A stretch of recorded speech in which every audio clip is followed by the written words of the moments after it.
मैं कहा देखो सर मेरे पास 2 ही ऑप्शन है, या तो नाम कमा के जाऊंगा या तिरंगे में जाऊंगा। ये जो आए ना पाकिस्तानी भगोड़े हैं, ये साला 10,000 रुपये का बंदा है, मेरा सिपाही 10 करोड़ का है, उसकी यहाँ गोली मारी यार मेरे बंदे ने, यहाँ पे पहली बुलेट। अपना जवान बहुत दुख होता है, बहुत दुख होता है अगर you lose a soldier in uniform. ये तो भगोड़े इनका क्या, ये तो आए मरने के लिए यहाँ। हाँ तो भाई स्वागत है आपका हमारे नए पॉडकास्ट में। आज का पॉडकास्ट होने वाला है फुल ऑफ एनर्जी, क्योंकि आज जो हमारे बीच एक पर्सनालिटी है, इन्होंने 40 साल इंडियन आर्मी को सर्व किया है, हमारे देश के लिए इन्होंने काम किया 40 साल। मेजर जनरल यश मोर सर, स्वागत है सर। Thank you. और मुझे बहुत अच्छा लग रहा है तुम तीनों को मिलके, है ना सर। आपकी जो एनर्जी है ना, हम में खुद एनर्जी आ गई सर, इतनी एनर्जी है सर आप में। पता नहीं कहाँ से, बट मैं जब ये कॉलेजेस वगैरह में जाता हूँ तो अनस्क्रिप्टेड होता है, तो मैं बच्चों की एनर्जी देख के मुझे एनर्जी मिलती है, और मेरी एनर्जी से फिर मतलब वो इम्पैक्ट नज़र आ रहा है।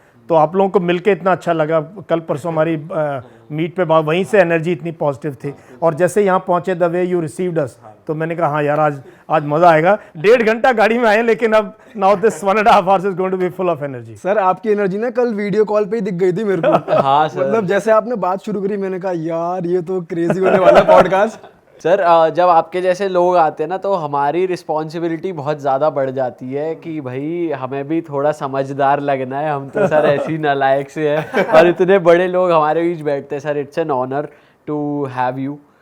And sir to start with, मैं सबसे पहले आपको कश्मीर ले जाना चाहता हूँ। मैं कश्मीर के बारे में बात करना चाहता हूँ। आपने वहाँ पे सर्व करा है, आपने एक ऐसी साइड कश्मीर की देखी है जो आम इंसान नहीं जानता। और हमने एक बात सुनी है कि कश्मीर की जनता और आर्मी के बीच थोड़ी सी अनबन रहती है, पथराव हो जाता है, कुछ हो जाता है, फिर भी हमारी इंडियन आर्मी उनके लिए काम करती है, उनका भलाई सोचती है। तो आप मुझे बताओ सर कश्मीर के बारे में कुछ। तो कश्मीर देखो, मसला तो बहुत पेचीदा है, ठीक है, मसला बहुत पेचीदा है, और इसका कोई आसान हल भी नहीं है। और हल इस टाइप का, जब भी इंसर्जेंसी जहाँ भी डिफीट हुई ना दुनिया में, मलेशिया में, यूरोप में, अफ्रीका में, जहाँ ये पॉलिटिकल प्रोसेस से हुई है। तो bullet is not an answer, पहले तो मैं ये बता दूँ, bullet is not an answer, ठीक है। लेकिन कश्मीर पे अगर बात करें हम स्पेसिफिकली, तो मैं कश्मीर में एज ए स्टूडेंट भी गया हूँ, मेरे फादर पोस्टेड थे वहाँ पे। मैंने कश्मीर को तब देखा जब कोई इंसर्जेंसी नहीं थी, कुछ नहीं था। हम घूमते थे डल लेक पे और निशात बाग में, इधर उधर मस्ती में, पूरा ना लाल चौक पे, ये पूरा दिन घूमते थे। मैंने वो टाइम देखा है। और उसके बाद मैं पोस्टेड इन हुआ वहाँ। फिर मैंने जब ये इंसर्जेंसी शुरू हुई ना 89-90 में, आपको हैरानी होगी, मैं पुंछ में था। और पुंछ ना, हम जो लाइन ऑफ कंट्रोल पे थे, और बिल्कुल कई बंकर ऐसे थे जैसे मैं और अपना एक दोस्त कैमरे वाला बैठा है सामने। मतलब वो हमने पाकिस्तान के साथ वो सिचुएशन देखी, और बहुत टेंस सिचुएशन थी, बहुत फायरिंग होती थी, अपना बचाव भी करना पड़ता था, और पाकिस्तानी मिल जाए तो ठोकना भी पड़ता था। मतलब उस टाइप की सिचुएशन थी। तो मैंने देख लिया था कि यार कुछ होने वाला है। 89-90 में बेनज़ीर भुट्टो के स्पीच वगैरह आते थे टीवी पे उनके। फिर अचानक आग लगी कश्मीर में, और ये मैं मानना चाहिए कि एवरीबडी वाज सरप्राइज्ड, ठीक है। हमारी जितनी इंटेलिजेंसीज हैं, हमारा जो सिस्टम है, हम सब सरप्राइज हुए, क्या हुआ, अब हुआ, आग लग गई। तो फिर कई दौर आए हैं कश्मीर में जहाँ पर कि सिचुएशन सॉल्व हो सकती थी, फिर काफ़ी नौजवान चले गए यहाँ से। 87 का इलेक्शन बहुत इंपॉर्टेंट है, क्यों उस इलेक्शन में क्या हुआ, क्यों लोग नाराज़ होके छोड़ के चले गए, जो इलेक्टेड भी थे, जो we will not go into that. लेकिन अब मैं बात करूंगा मेरे जो कश्मीर में टेन्योर है उस पर बात करूंगा। मैंने नौकरी की 36 RR में, 36 राष्ट्रीय राइफल, ये जो गढ़वाल राइफल की यूनिट है, और ये इंडियन आर्मी की ना मेरे ख्याल से सबसे बेहतरीन काउंटर इंसर्जेंसी फोर्स है। काउंटर इंसर्जेंसी फोर्स बहुत ज़बरदस्त लोगों के साथ मेरे को काम करने का मौका मिला। और बेस्ट पार्ट क्या है, जब मैंने सर्व किया ना, दिस वाज मैं उस सर्विस में था। मतलब आज के ज़माने में तो कि I was no longer a youngster, मैं ऑलमोस्ट लेफ्टिनेंट कर्नल बनने वाला था। मेरी 16 साल सर्विस हो चुकी थी, और मैंने फ़ौज के जो एग्ज़ाम होते हैं, स्टाफ कॉलेज, ये वो, विदेश रह के, मतलब I was in the top of the line कि अब CO बनने वाले, उस स्टेज पे मैं गया। तो इसलिए भी मतलब मेरा काम बहुत मतलब मुझे गर्व देता है। या लोग कहते हैं यार सर 40 साल की एज में कर सकते हो, तो 20 साल में क्यों नहीं कर सकते। तो एक पार्ट तो वो था। लेकिन जब मैं गया ना वहाँ, ये मैं सोच के गया था, देखो यार ये मेरे लिए लास्ट चांस है टू फाइट कॉम्बैट। इसके बाद यार जब सीओ वगैरह बन जाते हैं ब्रिगेड कमांडर, फिर आप डायरेक्शन दे रहे हो, ये कर रहे हो, बट आप वेपन लेके नहीं लड़ोगे, ये लास्ट चांस है। तो मुझे याद है मैं पहले दिन गया तो वहाँ पे साउथ कश्मीर में, ये अनंतनाग का इलाका, अनंतनाग से वहाँ जाते हैं, और मेरे सामने मेरे सीओ बैठे हैं और वो कहते हैं यार यश तुम इतने सीनियर रैंक में यहाँ आए हो, क्या कुछ तुम्हारा क्या करोगे यहाँ? मैं कहा देखो सर मेरे पास 2 ही ऑप्शन है, या तो नाम कमा के जाऊँगा या तिरंगे में जाऊँगा। वो ना कहते यार दोबारा बोला, ऐसा मैंने ज़िंदगी में नहीं सुना। अब टीवी पे ऐसी बातें होती हैं, पिक्चरों में होती हैं, हम एक्चुअल में आर्मी में ऐसी बातें हम करते नहीं हैं। We are very matter of fact and professional, but I told in this, मैं इतना इमोशनल था। मैं कहा सर या तो यहाँ काम करके जाएंगे या तिरंगे में जाएंगे। कहता यार तुम ना, अब मैं समझ गया हूँ, he shook hands with me, he says यार यू आर वेरी सॉलिड। मैंने कहा सर मुझे ऐसी जगह भेजो, now I am talking, I was very senior, I was next to CO. मैं कहा सर मुझे ऐसी जगह भेजो जो सबसे टफ इलाका हो। कहते अच्छा। मैंने कहा sir I am as fit as youngster, मुझे कोई प्रॉब्लम नहीं। दूसरी चीज़ मैंने कहा मुझे ऐसी जगह भेजो जहाँ पर ना आपको इंफॉर्मेशन भी कम आ रही है, मिलिटेंट भी नहीं मारे जा रहे हैं, और उस कंपनी में या वहाँ पे ना अभी थोड़ा कोई अच्छे मतलब कुछ पुश की ज़रूरत है, मतलब जहाँ कुछ रिजल्ट लाने की ज़रूरत है आर्मी भाषा में जहाँ रिजल्ट चाहिए। हाँ। तो he sent me to one place, Kokernag जगह है, बहुत खूबसूरत जगह, कभी आप लोग घूमने जाना, बहुत ही खूबसूरत जगह है। तो वहाँ मैं गया, तो वहाँ देखो कश्मीर पे तो पूरा दिन बात कर सकते हैं, लेकिन मुझे जो महसूस हुआ ना पहले 2-3 महीनों में, मैं सोते जागते देखता था जो वहाँ पे उस टाइम मिलिटेंट जिनके नाम थे ना, कि यार कोई मेरे सामने आएगा, मैं AK-47 निकालूंगा, मैं गोली चलाऊंगा और नाम होगा, जब ऐसे, बट ऐसा होता नहीं। रियल लाइफ में बहुत डिफ़िकल्ट है। पहले 2-3 महीने ना मैं 10-10, 15-15, 20-20 किलोमीटर पैदल अपने जवानों के साथ जंगलों में, पहाड़ों में ढूंढ रहे हैं कि शायद कहीं कोई उग्रवादी मिले, कोई मिलिटेंट मिले और हम मारे और हम कहें जी हमने अपना पहला किल किया है। ये बड़ा प्राउड की बात होती है, पहला किल किया, बट ऐसा होता नहीं है। फिर मुझे समझ में आया कि नहीं, हमें यहाँ इंटेलिजेंस कल्टीवेट करने की, लोगों के साथ बात करनी पड़ेगी, कुछ नया करना पड़ेगा। तो नया करने के चक्कर में जो मेरी लाइफ कश्मीर की जो है, जितनी भी मतलब जो कुछ हुआ मेरी लाइफ में 18 महीने उसके बाद, वो सब हुआ जो कि मेरे माइंड में हमेशा था कि कुछ नया करना है। पहले जो करके गए लोग या जो मेरी सिखलाई है उससे हट के करना, unconventional, out of the box, unpredictable. तो ये शब्द ना हॉलो नहीं है, ये मैंने ज़िंदगी में इन शब्दों को, इनका जो है एक्चुअली में होता देखा, इम्पैक्ट होता देखा। मैंने कहा यार ये वर्दी मिली है, इसकी शान ये है कि यार पहले तो मैं भारत का अच्छा एक नागरिक रहूं, कि मैं कोई ऐसा काम ना करूं। तो जो हम कहानियां सुनते हैं, तो हमने ना बहुत, मैं इस चीज़ का, मैं अपने जवानों बोलता है किसी को मारना नहीं है, किसी को पीटना नहीं है, किसी को टॉर्चर नहीं करना है, किसी औरत पे नज़र नहीं डालनी है, हर बुज़ुर्ग को उनकी दुआएं लेनी है। तो मैंने ये स्टार्ट किया, मैंने कोई बूढ़ी औरत, कोई बूढ़ा मिलता है, सोचो आपका ही बुजुर्ग है यार, गाँव के ही लोग, इनकी रिस्पेक्ट करो। अच्छा, बच्चों से मेरा बड़ा कनेक्शन था, मैं आपको पिक्चर्स दिखाऊंगा। मैंने वहाँ बच्चों के लिए मैं बड़े प्रोग्राम ऑर्गेनाइज करता था, अब वो बड़े बड़े हो गए, अभी मुझे फॉलो करते हैं यूट्यूब पे। हाँ, बहुत बच्चे अनंतनाग में और इस पूरे इलाके में, कुपवाड़ा, कश्मीर में बहुत बच्चे मुझे फॉलो करते हैं। दे कैन रिलेट यार, ये अच्छा, ये वही ऑफिसर है। तो मैं एजुकेशन की बात करता था, क्रिकेट की टीम मैंने ऑर्गेनाइज करी वहाँ, फुटबॉल टूर्नामेंट ऑर्गेनाइज किए बच्चों के लिए, उनको प्राइजेस देने बच्चों को। तो फालतू की बातें नहीं, बट एक्चुअल वो। तो इससे क्या हुआ ना कि लोगों में, आवाम में ना एक वो चला गया, यार ये बंदा, ये ऑफिसर बहुत सिंसियर है। तो उसका रिजल्ट जब शुरू हुआ ना काम, मैं बता नहीं सकता। हमने फिर उसके बाद तो बहुत बड़े बड़े मिलिटेंट्स को ठोका हमने। और उस दौरान मेरी टीम जो थी, मेरी एक स्मॉल टीम थी जिसको हम हेड हंटर्स कहते थे, उस टीम ने लश्कर तौयबा, हरकतुल जिहाद इस्लामी और जैश मोहम्मद, इन ग्रुप्स की सारी की सारी तंजीम कहते थे हम इनको, ग्रुप्स जो है, इनको तकरीबन सफाया कर दिया था साउथ कश्मीर से, उस इलाके से। It was huge. लोग बात करते थे यार ये 36 RR, ये मोर साहब हैं, इनकी टीम है। लोग हमें बुलाते थे, हमें देखने आते थे, हमसे बातें करने आते थे, आर्मी में भी पूछने आते थे आप कैसे करते हो, हमसे ट्रेनिंग लेते थे। तो सर आप कौन सी गन यूज़ करते थे उस टाइम पे? AK-47। हाँ, AK-47 से बेटर कोई वेपन नहीं है। और वो वेपन मैं बताऊँ, सोते हुए भी बेड पे रहता था, कहीं भी जाओ हम AK-47 के बिना नहीं निकलते थे, कमरे से भी निकलना तो AK-47। That remain that remain part of your body, it was part of your body. And फिर वो नहीं है कि आप ऑफिसर हो या जवान हो, भाई जब गोली चलेगी तो आपने अपनी सेफ्टी का ध्यान रखना है खुद, और एज एन ऑफिसर डबल अपना भी रखना है ध्यान, और ये भी देखना है यार किसी जवान को ना लग जाए। क्योंकि मैं पता वहाँ मैं क्या कहता था, मैं कहा देखो यार ये जो आए ना पाकिस्तानी भगोड़े, ये साला 10,000 रुपये का बंदा है, मेरा सिपाही 10 करोड़ का है। मैं कहता हूँ यार तुम 10 करोड़ का इंसान है, मैं कैसे एक फायरिंग में एक मिलिटेंट मार दिया, एक सिपाही गया। मैंने कहा ये तो यार बहुत ही पुअर रेशियो है। Exactly. मैंने कहा भाई तुम्हारी जान तुम्हें घर वापस भेजना मेरी रिस्पॉन्सिबिलिटी है, ये तुम्हारी बीवी है, बच्चे हैं, तुम सरकारी कर्मचारी, तुम्हारी पे है, पेंशन है, तुमको ट्रेनिंग दी गई है। मैं कहा ये क्या बंदा है यार, इसकी क्या वैल्यू है। सो ये भी था मेरा। और मैं आपको बता दूं मेरी टीम में सबसे प्राउड की चीज़ है नहीं कि हमने कितने लोग मारे, ये है कि मैंने एक सिपाही नहीं खोया, did not lose a single soldier during this entire thing. तो ये सब मतलब लोगों की दुआएं हैं ना। Exactly. लोगों के दिल जीतोगे तो यार फिर जो है ना काम अच्छा होता है, फौज का नाम होता है, देश का नाम होता है।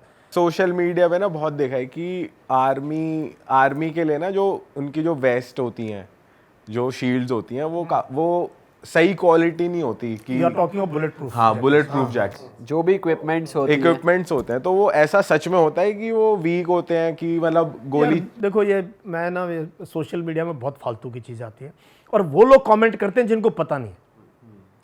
एक चीज़ मैं बता दूं, ये मैं चाइना बॉर्डर पे तब चाइनीज़ को बताता था, और मैं जब बांग्लादेश में था, जब ऐसे बैठे ना वहाँ, हम ऐसे कई बार पाकिस्तानियों के साथ बैठते थे। 3 पाकिस्तानी ऑफिसर्स थे, चाइनीज़ ऑफिसर, बांग्लादेश, सारे हम ऐसे बैठे हो, चाय पी रहे सब कुछ। मैं उनको एक चीज़ बोलता था, मैंने कहा यार जो भारत सरकार, जो गवर्नमेंट ऑफ इंडिया पे एंड अलाउंसेस देती है ना, जो इक्विपमेंट देती है, कोई नहीं दे सकता यार।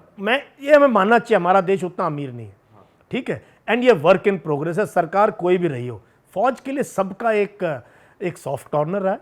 तो ये मैं बिल्कुल नहीं मानता जी इक्विपमेंट इन्फीरियर है, बुलेट प्रूफ जैकेट नहीं मिली, किसी ने जान करके नहीं दी, ऐसा कुछ नहीं। एवरीबडी, मैं तो अभी 50 साल से फौज देख रहा हूँ, एवरीबडी हु हैज़, जिसकी भी जो भी डिफेंस मिनिस्टर रहे हैं, प्राइम मिनिस्टर्स रहे हैं, गवर्नमेंट रही है, सब ने फौज को मान भी दिया है, सम्मान भी दिया है और इक्विपमेंट भी दिया है, और देना भी चाहिए। और फौज एक ऐसा इंस्टीट्यूशन है देखो जिसने देश को बांध के रखा है। आप देखो 84 में क्या हुआ था जब इंदिरा गांधी का असैसिनेशन हुआ, पंजाब में क्या हुआ, नॉर्थ ईस्ट में क्या हुआ, श्रीलंका में क्या हुआ, तो एवरीवेयर, अभी मणिपुर में, तो इट इज़ द आर्मी ना विच जिसको देख के लोग कहते हैं फौज आ गई है। हाँ। अब इस पे भरोसा है, पुलिस पे नहीं होगा, क्योंकि पुलिस में फिर भी उनको अपनी जात का, अपनी कम्युनिटी का, अपने उसका होगा, but army means we are absolutely secular, absolutely neutral. सही बात है। सर कभी आपके साथ ऐसा हुआ है कि जैसे आप बता रहे हो कि आप कश्मीर में या कहीं पे भी किसी भी बिलीफ, मतलब कॉमनर्स पे ज़्यादा वो डाउट नहीं करते थे, सबसे मिल के आप रहते थे, तो हिडन स्पाई भी ऐसे लोग ही निकलते। तो आप कभी ऐसे मिशन पे गए हो, ऐसा कुछ आपको इन्फॉर्मेशन आई है कि एक हिडन स्पाई है and you have to catch him, तो ऐसा कुछ हुआ है आपकी लाइफ में, ऐसा कुछ? मैं बताऊँ ऐसी इंटरेस्टिंग चीज़ हुई है कि अगर हम आज किसी को बोलें कि यार हम 6 महीने में हमने नेटफ्लिक्स पे एक सीरीज़ बनानी है और जिस पे एक एपिसोड पे हमने लोगों के रोंगटे खड़े करने, तो इतनी चीज़ें हुई हैं। बिकॉज हर रोज़ जो कश्मीर में था ना, हर रोज़ ऐसे लगता था हम कफन बांध के निकलें, पता नहीं वापस आएंगे नहीं। एक तो एंगल ये होता था, दूसरा डायनामिक इतना है वो एरिया कि जिस लोगों से आप मिल रहे हो यार, इनमें से कौन है जो इनके इन्फॉर्मर हैं, और कई लोग क्या है, सिचुएशन ऐसी है यार, वो हमारे लिए भी काम करते हैं, उनके लिए भी काम करते हैं। सर बताओ ना कोई किस्सा आपके साथ कुछ हुआ वो बढ़िया। एक बहुत इंटरेस्टिंग चीज़ हुई, ये मैं अक्टूबर 2001 की बात है, और मुझे खबर थी कि यार ये फलाना गांव है, और गांव के वो 3-4 गांव पहाड़ों में, तो वहाँ पे खबर मिलती थी, रेडियो से भी ऑपरेट करते थे लश्कर के, पता चल जाता था भाई उनका नेटवर्क वहाँ वी कोई टेक्नोलॉजी थी तब भी कि यार यहाँ पे ये पाकिस्तानी यहाँ से बोल रहा है या ये टेररिस्ट यहाँ से, तो हम जाते थे, मिलते नहीं थे। तो मैं बोलता है ये छावनी है, ये लोग बिल में घुस जाते हैं चूहे की तरह, और जब इनको पता चलता फौज चलेगी तो ये निकल जाते हैं बाहर। तो एक बार रात को जो है, मैं स्मॉल टीम में काम करता था, मैं ये 30-40 लोग लेके नहीं जा, मैं 2 लोग 3 लोग 4 लोग, बहुत रिस्क लेता, बहुत ज़्यादा। लोग कहते सर क्या कर रहे हो आप, कहीं एम्बुश हो जाएगा ये, मैंने कहा यार देखी जाएगी, बट क्योंकि ज़्यादा लोग जाएंगे तो जल्दी पता लगेगा उनको, तो कम लोग जाएंगे हम भी छुप सकते हैं। तो काफ़ी कुछ मैंने सीखा, इनसे सीखा कि ये कैसे ऑपरेट करते हैं। तो देखो टेररिस्ट को आप तभी मार सकते हो जब आप टेररिस्ट की तरह सोचोगे, you have to think like him, work like him, operate like him to kill him. अगर आप टिपिकल जो हमने आर्मी में ट्रेनिंग करी है वो करेंगे तो यार इज मच फास्टर। वो 2-2 में घूमेंगे, जल्दी घूमते हैं, पहाड़ों में निकल जाएंगे, लोगों से मेल मिलाप उनका जो भी है, भाषा जानते हैं। तो एक दिन मेरे को था खबर कि ये ओवरग्राउंड वर्कर है कि ये जो है काम करता है, इनके लिए ID कार्ड वगैरह बनाता है, इनके इस तरीके काम करता है। और मेरे पास बहुत अच्छा सेटअप हो गया था, लोग बहुत मतलब प्यार से भी खबर दे देते थे, यार मोर साहब को तो बता ही देते। ऐसे एनोनिमसली भी मेरी जेब में पर्ची डाल देते थे गले मिलते हुए। ओके। इतना प्यार, मतलब लोगों का एक रिस्पांस था। तो बोला सर ये बंदा है थोड़ा खुराफाती है और इसके पास, तो हम आपको विश्वास नहीं होगा, हम उसके घर में घुसे रात को तकरीबन 2-2:30 बजे हमने नॉक किया। और तब ना मेरी दाढ़ी वाड़ी काफ़ी बड़ी थी और मेरी पूरी टीम को कोई पहचान नहीं सकता था फौजी हैं कौन है। तो एक औरत ने दरवाज़ा खोला और ये बात अब भी मैं याद करता हूँ तो मुझे भी लगता है ये सच में हुआ था या कैसे हुआ। तो उसने दरवाज़ा खोला तो उसने टूटी सी कश्मीरी में पूछा भी तुम कौन हो। तो हमें भी थोड़ी सी आती, हमने लैंग्वेज वगैरह सीख ली थी। हमने कहा हम लश्कर के हैं और ऊपर से पीर पंजाल से आए हैं। और हमारे जूते वूते देख के समझ गए कि कहते जल्दी जल्दी अंदर आओ। तो उसको नहीं पता ये फ़ौजी है, उसने सोचा कि ये। तो हमने कहा भी ठीक, आपके वो घर वाला कहाँ है? कहता वो तो जो है इस्लामाबाद से कल वापस नहीं आया। तो मेरा बंदा ऐसे देखे, मैं चुपचाप उसको बोलूँ मुझे पता है अनंतनाग को लोग इस्लामाबाद बोलते हैं लोकल उसमें जो अनंत। तो मैं तो वो समझ गई कि तो कहती वो आए नहीं है वहाँ से और शायद लास्ट बस नहीं मिली होगी, वो वहीं पे रुक गए रात को। मैंने कहा अच्छा। मैंने कहा फिर यहाँ पे कोई और है जिसके पास हम रात को जा सकते हैं? हमें कुछ हथियार लेने हैं, ये करना है कुछ। हमने ऐसे कहानी बनाई। कहती है मैं बुला के लाती हूँ कि एक और बंदा जो आपकी मदद कर सकता है। तो वो बुलाने गई और हम अभी सोच रहे यार अभी क्या होगा, बंदा कहीं वेपन लेके ना आ जाए या क्या करे। तो हमने प्रिकॉशन लिए हुए थे, 1-2 बंदे बाहर थे कि भाई वो सारा मतलब डिटेल में मैं नहीं जानता, बट मैंने I had done all precautions. तो एक बंदे को लेके आई, अब उसी का कोई ब्रदर वगैरह, उसको बहुत तेज़ बुखार था और उसने दांत निकलवाया था तो वो बोला नहीं जा रहा था। उसने कहा मैं चल सकता हूँ आपके साथ फलाने घर में, आप 1-2 दिन रुक सकते हो, वहाँ कोई प्रॉब्लम नहीं है। मैंने कहा अच्छा। तो कहता मैं चलूँ? मैंने कहा नहीं तुम रुको, हमें घर दिखा दो। मैंने कहा कहीं इसको। फिर मतलब अभी हम एक पूरे, आप सोचो कश्मीर में घर कैसे ना, यहाँ घर है, फिर ऊपर है, बीच में मक्की की वो लगी हुई है, फिर नाला आ गया, मतलब बहुत उबड़ खाबड़ है और रात का टाइम है। इस टाइम अभी रात के 3:30-4 बज गए और हमें ये लग रहा पता नहीं क्या होगा। तो फिर हमने औरत को बोला ठीक है आप चलो, उसको भी बोला, हम उस घर की तरफ चलने लगे। वहाँ हमने नॉक किया तो फिर बंदा एक निकला बाहर। कहता है, हमने कहा उसका नाम लिया जिससे, कैसा ऐसा है? कहता हाँ आ जाओ अंदर आ जाओ। मैंने कहा नहीं अभी तो दिन निकलने वाला है, अब क्या करें? कहता अभी ऐसा है, ये फौज का आने का टाइम इतने बजे होता है, तुम लोग जो है वहाँ चले जाना, वहाँ हम तुम्हारे लिए सुबह का जो है खाने पीने का पहुँचा देंगे। तो मैंने कहा अच्छा ठीक है, हथियार वगैरह? कहता नहीं मेरे पास अभी कुछ नहीं है यहाँ पे। तो ये this is the kind of thing. तो हम वहाँ से निकले। मैंने कहा भैया अब चलो वापस अब चलो वापस, कम से कम पता तो लग गया कि जब हम नहीं होते हैं तो लोगों का कैसे रिस्पांस होता है, लोगों का इनके तरफ कैसे रिस्पांस होता है और किस प्रकार से बिहेव करते हैं, कौन कौन लोग हैं। बट मैंने इनमें से किसी को टारगेट नहीं किया, किसी को भी। You got the informer? I just got the informer, पता लग गया मुझे ऐसे काम होता है। फिर हमने उस इंटेलिजेंस को यूज़ किया और उस तरीके से हमने काम करना किया। और उस इलाके में ना, जिसको हम छावनी कहते हैं, हमने शायद अगले 4-5 महीने में 6-7 बड़े बड़े लोगों को ठोका। ऐसी जगह जो वो कभी सोच नहीं सकते, कभी सोच भी नहीं सकते कि यार यहाँ भी हमें फौज, और इस टाइम पे कोई मारेगा हमारे को, झाड़ी से निकल के एक बंदा निकलेगा और हमें मतलब जो है ना, इतने हमने ज़बरदस्त किल्स किए वहाँ पे। एक तो एक डिस्ट्रिक्ट कमांडर था लश्कर का, अबू माविया, उसकी यहाँ गोली मारी यार मेरे बंदे ने, यहाँ पे पहली बुलेट, पहली शॉट, दूसरी यहाँ हेड शॉट, और बंदा नीचे गिरा हुआ, पट से हेडशॉट, पट बिल्कुल निकल के। तो हमने बिल्कुल तरीका चेंज कर दिया काम करने का, ऑपरेट करने का। मतलब वो जो दौर था ना, बहुत एक्साइटिंग। सर अगर मैं पूछूं, आपने या फिर आपकी टीम ने टोटल किल्स कितनी करी हैं? ये देखो, था हमारा कोई 35-40 के आसपास फाइनली। मतलब जो हमारे ऑपरेशंस, कुछ जॉइंट ऑपरेशन, कुछ हमारे ऑपरेशंस मिला के हमने वो किया। बट बेस्ट पार्ट क्या थी कि हमने जो we could take out some top guys. एक बंदा था बहुत फेमस यार, बहुत फेमस था, उसको डिविजनल कमांडर कहते थे, मैं नाम मेरे को याद आया तो बताऊंगा उसको। वो डिविजनल कमांडर था और वो उसके बारे में खबर ये थी कि सर ये कभी बाइक पे रहता है, कभी सूमो पे रहता है, कभी घोड़े पे रहता है और पिस्टल लेके रहता है, कभी कभी कोई वेपन भी नहीं होता उसके पास। He was divisional commander of Harkatul Jihad Islami. ये बहुत टेरर ऑर्गेनाइजेशन था तब, आजकल मुझे पता नहीं इसका वजूद क्या है, शायद ख़त्म हो गया ये ऑर्गेनाइजेशन। उसका जो है डिविजनल कमांडर मीन्स पूरा J&K वगैरह का बॉस था वो। उसको हमने एक ऐसे डेयर डेविल ऑपरेशन में ठोका, मैं बता नहीं सकता, कि लोग हैरान हो गए। अगले दिन अखबार में हेडलाइन थी और मुझे कहाँ से दिल्ली से फ़ोन आए कि मेजर मौर्य कैसे किया आप लोगों ने, बताना जरा ये, how did you do this, how did you get this guy, how did you get this guy. उस टाइम पे आपकी आइडेंटिटी रिवील करना अलाउड था? क्योंकि जैसे हम डॉक्यूमेंट्रीज देखते हैं जो सर्जिकल स्ट्राइक भी हुई, जिन्होंने वो पूरा इंचार्ज लिया, उनके फेसेस ढके होते हैं, उनके नाम रिवील नहीं होते। क्या उस टाइम आपको पब्लिकली रिवील कर देते थे? तब जो है ये सब नहीं था यार, ना तो सोशल मीडिया था, ना ये इस टाइप की चीज़ें हुई थी, और ना ही इंटरनेट था, ये सब कुछ था ही नहीं। None of this was there.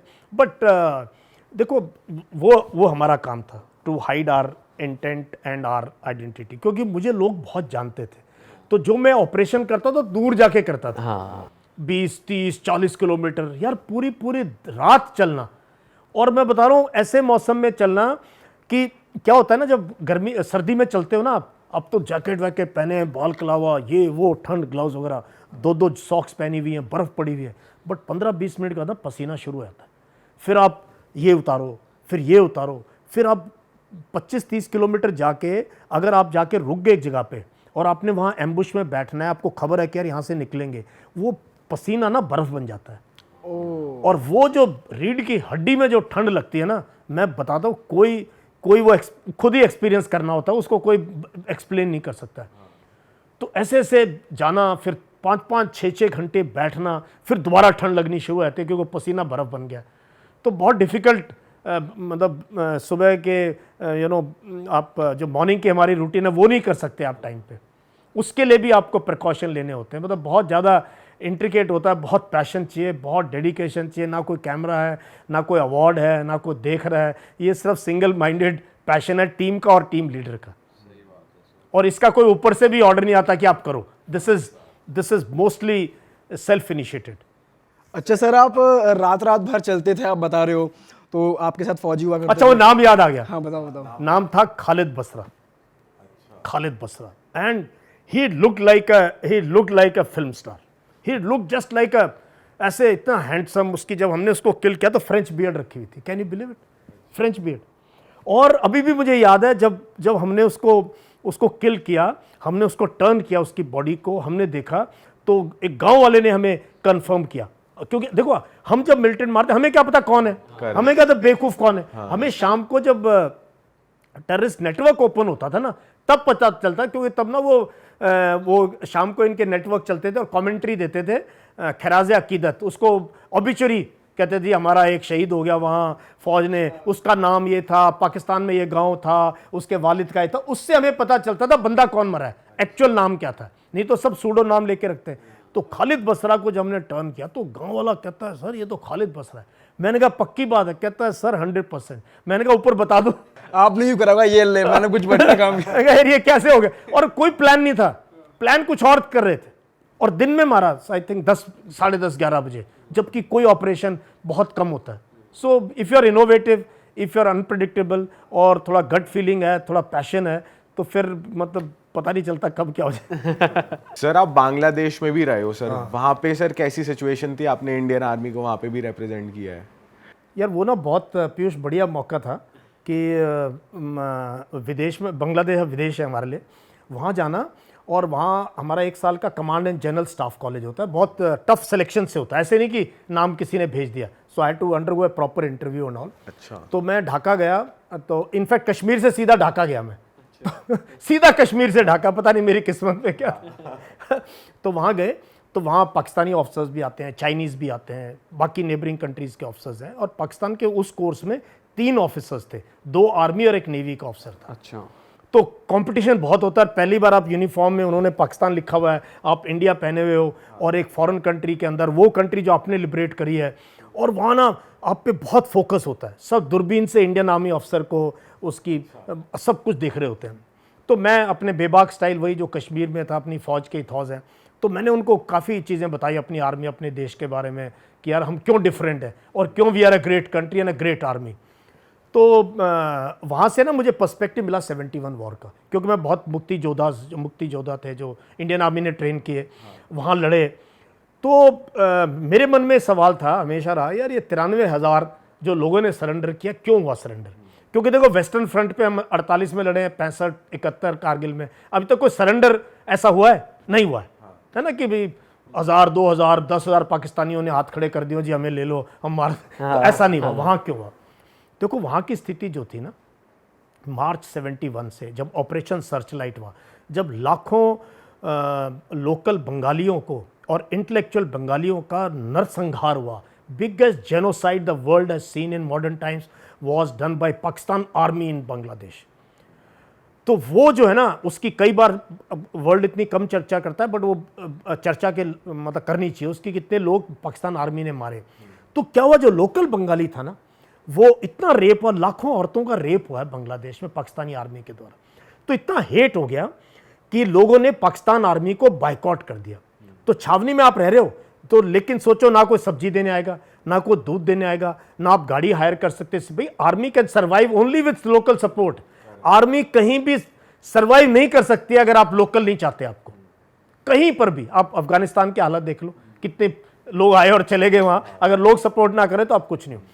तो वहां पे मैंने बहुत बातचीत की, मैंने देखी है सारे बैटल फील्ड जहां इतनी घमासान लड़ाई हुई। तो मेन रीजन क्या था सरेंडर का, जब इन्होंने देखा कि पूरे मुक्ति बाहिनी की सपोर्ट से इंडियन आर्मी ने घेरा डाल लिया है, तंगेल में एयर ड्रॉप हो गया, जनरल सागत सिंह ने हेलीकॉप्टरों से एयर ब्रिज बना दिया, टैंक पानी में उतार दिए, नदियों में पार निकल गए, और चारों तरफ से इंडियन आर्मी जो पिंसर मूवमेंट करके ढाका की तरफ एडवांस करना शुरू हुआ। अब इनको लगा कि अगर हम लोकल बंगालियों के हाथ में पड़ गए तो हमारी खाल उधेड़ दी जाएगी। This fear, and that is why Pakistan army, Niazi ने सरेंडर करने को बोला। कहता अगर पाकिस्तान, हमें इनके हवाले मत करना, बिकॉज हमें जेनेवा कन्वेंशन में ले लो, हमारे हथियार ले लो, हमारा बेल्ट ले लो, हमारी टोपी ले लो, हमें अपने अंडर कर लो, और हमें वापस पाकिस्तान जब पहुंचाना है पहुंचा देना। इनके हाथ लग गए, हमें जिंदा जला देंगे, हमारी खाल उधेड़ देंगे। और मुक्ति बाहिनी को 2-3 दिन तक ढाका में आने नहीं दिया, इनको बाहर रखा। जो बांग्लादेश के रेबल फोर्सेस थी, उनके जो लोग, उनके बहुत लोग थे सर्विस पीपल जिन्होंने फौज छोड़ दी, पाकिस्तान आर्मी फौज, और हमारे साथ लड़ रहे थे यूनिफॉर्म में, उनको भी अलाउ नहीं किया कि पहले सरेंडर होने दो। इनको हमने काबू में किया, इनके हथियार लिए, इनको सेफ्टी से अपने कैंप में इंडिया पहुंचाया, because this fear was there in the Pakistanis कि हमारी लिंचिंग होगी, मॉब लिंचिंग होगी। Sir they have been raping girls there, इतनी लैक्स में आप बता रहे हो, तो उनको दे दे तो उनके हवाले, उनकी उधारते खाल उनकी, otherwise the surrender wouldn't have taken place, and फिर शायद लड़ाई चलती रहती। देखो अब देखो यार, यूक्रेन में क्या हो रहा है, लाखों सिपाही मर गए यार। रिजल्ट क्या है? सबसे ज्यादा पीस सिपाही को चाहिए। We want peace more than anyone else, because खून खराबा, अगर वो मरेंगे हम नहीं मरेंगे क्या? अगर वो लास्ट डिच बैटल लड़ते रहते, 93,000 थे, 57,000 सिपाही थे, कुछ सिविलियन भी थे, कितने दिन और लड़ाई चलती? तो कोई नतीजा कोई निकलने वाला नहीं था। And as a good country, और हमारी इंटरनेशनल इमेज बहुत जरूरी थी तब। इंदिरा गांधी ने सब स्टेट कैपिटल्स में विजिट किया और ये इमेज किया एक रिस्पॉन्सिबल कंट्री। यही हमने कारगिल में दिखाया कि we are a responsible power, we are a democracy. ये छोटा मोटा एरी फेरी बनाना रिपब्लिक नहीं है, ये देश है। तो इसलिए इस टाइप की I think it was very good stand कि we took a surrender, and वहाँ से ढाका से इनको जो है हम लेके आए, और फिर उनको खैर कहानियाँ हैं बहुत सारी कि कैसे उनका वो हुआ, but this was the reason कि इनका सरेंडर क्यों हुआ ढाका में। सर एक बार उसकी बात हो जाए, कारगिल वॉर जो हुआ था उस पर काफ़ी सारी मूवीज़ भी बनी, हमने देखी हैं, तो आपके मुंह से ना थोड़ी रियल स्टोरी जानना चाह रहे हैं कि वहाँ पे सोल्जर्स का क्या था, आपने इंटरेक्ट किया उनके साथ, उनकी सिचुएशन क्या थी, और ओवरऑल कैसे चल रहा था, तो वो थोड़ा बताओ आप। देखो आपको पता ही है कारगिल लड़ाई क्यों हुई थी, मतलब बताने की जरूरत नहीं है। मुशर्रफ का प्लान था, पहले कश्मीर में ट्राई कर चुके थे 65 में, उसके बाद कश्मीर इंसर्जेंसी में कि ऐसे भेजेंगे लोग, कश्मीर आज़ाद हो जाएगा ये। तो ये जो द्रास और कारगिल जो हाईवे है ना, जब जोजिला टनल हम पार करते हैं और ले लद्दाख में घुसते हैं, वो एलसी के बहुत करीब है, और वो अगर हाईवे कट हो जाए, अगर उस पर पाकिस्तान फौज आ जाए या फायरिंग कर दो और हमारी सप्लाईज ना पहुंच पाए, तो हम काफ़ी हद तक हमारे जो लद्दाख में ट्रुप्स हैं उनको मुश्किल हो सकती है। ये एम था। और ऊपर से सियाचिन का बदला लेना है, क्योंकि जो हमने सियाचिन किया ना, वो एक किसी और दिन एपिसोड पे बात करेंगे सियाचिन क्या चीज़ है 1984 में। वो एक जबरदस्त अचीवमेंट है इंडियन आर्मी की, मतलब hats off to people who landed on Baisakhi के दिन 1984 में। वो बदला भी लेना था, 71 का बदला भी लेना था, कश्मीर भी इनके हाथ से निकल गया, इंसर्जेंसी फेल हो रही थी, तो इन्होंने मुशर्रफ ने, और मुशर्रफ कमांडो टाइप बेवकूफ़ इंसान, ठीक है, तो कमांडो ज़्यादा ऊपर जाना नहीं चाहिए, कमांडो की अपनी लेवल है, वो मुशर्रफ की मुशर्रफ की उससे लाइव से पता लग जाती है। तो 130 किलोमीटर के अंदर ये घुस चुके थे, 130 किलोमीटर्स, और वहाँ पे था अंडरस्टैंडिंग कि ठीक है विंटर में भाई इतना ख़राब एरिया है, माइनस में टेम्परेचर है, हाई एल्टीट्यूड है, वो भी वापस चले जाते थे, हम भी वापस चले जाते थे, और ये सालों साल चल रहा था और हमें भी होता। बट वी वर सरप्राइज्ड जब मई 99 में एक गडरिये ने तुर्तुक सेक्टर में, बटालिक सेक्टर में बोला यार कुछ कुर्ते पजामे में लोग घूम रहे हैं वहाँ। अच्छा, लोकल ने बताया हमें कि कुछ लोग कुर्ते पजामे में मैंने पहाड़ियों पे देखे हैं। कुर्ते पजामे वाला कौन आएगा यहाँ लद्दाख के इलाके में? तो उससे पता चला कि फिर पेट्रोल भेजी, फिर आपको पता है जो है इनिशियल जो डेथ्स हुई हमारी, जो टॉर्चर हुए, फिर बहुत देश में गुस्सा भी हुआ है। फिर पता लगा ये पाकिस्तान आर्मी है और इन्होंने हमारी पोस्टों में इतना अंदर हमारे देश में घुस चुके। So it was a shock, surprise थे हम। फिर ऑफ कोर्स फौज इकट्ठी हुई, फिर वैली से भी लोग आए, फिर बहुत घमासान लड़ाई हुई। शुरू की तो मतलब बटालिक की लड़ाई, 2 Raj Rif, 13 जैकरिफ, 8 grenadiers, 18 grenadiers, 8 Sikh, Ladakh scouts की यूनिटें, 4 जाट, 17 जाट। यार इन्होंने मतलब क्या था इन लोगों में कि जो उन पहाड़ियों पे चढ़ गए और शॉर्ट नोटिस में, और जो है इनको बट इसमें हमारी डिप्लोमेसी बहुत ज़बरदस्त थी, अटल बिहारी वाजपेयी की लीडरशिप उस टाइम के प्रधानमंत्री की, और जिस तरीके से पूरा डिप्लोमेटिक लेवल पे गेम खेला इंडिया ने, I think that was amazing. Now coming to the जो असली चीज़ है, देखो मैं था तब छपझौड़िया सेक्टर में, एंड मैं कॉम्बैट टीम कमांडर था, मतलब मेरे पास टैंक्स और BMPs थे, और हम फुली लोडेड थे हमारे टैंक्स और हमारी BMPs, जिसमें कि मिसाइल, एंटी टैंक मिसाइल है, एमनेशन है, main gun, medium machine gun, जवानों की ट्रेनिंग पूरी। हम बस वेट कर रहे थे कि आज हुक्म आएगा, कल हुक्म आएगा। मतलब every day we were on our क्या ऑन योर मार्क्स कि हुक्म मिलेगा, टारगेट्स क्लियर थे। We would have entered Pakistan from this area in Nowshera और छमजौड़ियाँ और अखनूर सेक्टर, या नीचे विजयपुर, और इस सेक्टर से इंडियन आर्मी पूरी तरह तैयार थी। ये भी पाकिस्तान ने देख लिया था कि अगर आ गए है तो हमारा क्या हाल होगा। So they decided to withdraw in Kargil and then accepted.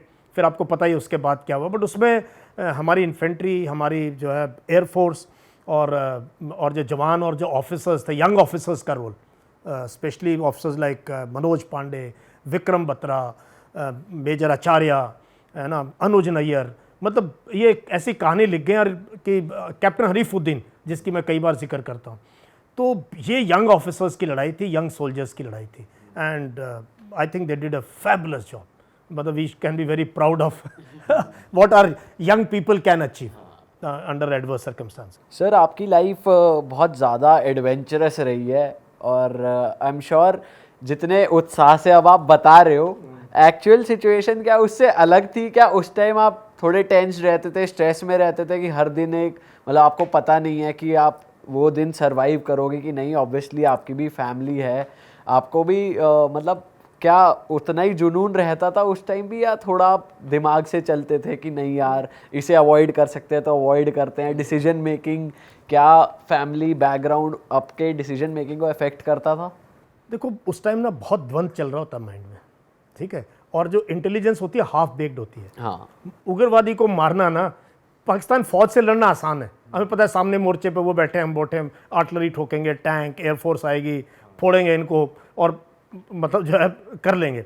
But इसको ढूंढना ना, उग्रवादी को ढूंढना, वो चूहे की तरह, वो बिल में छुप जाता है। आप सोचिए घर में एक चूहा आ जाए तो कितना मुश्किल हो जाता है, तो इन लोगों को ढूंढ के निकालना बड़ा मुश्किल है।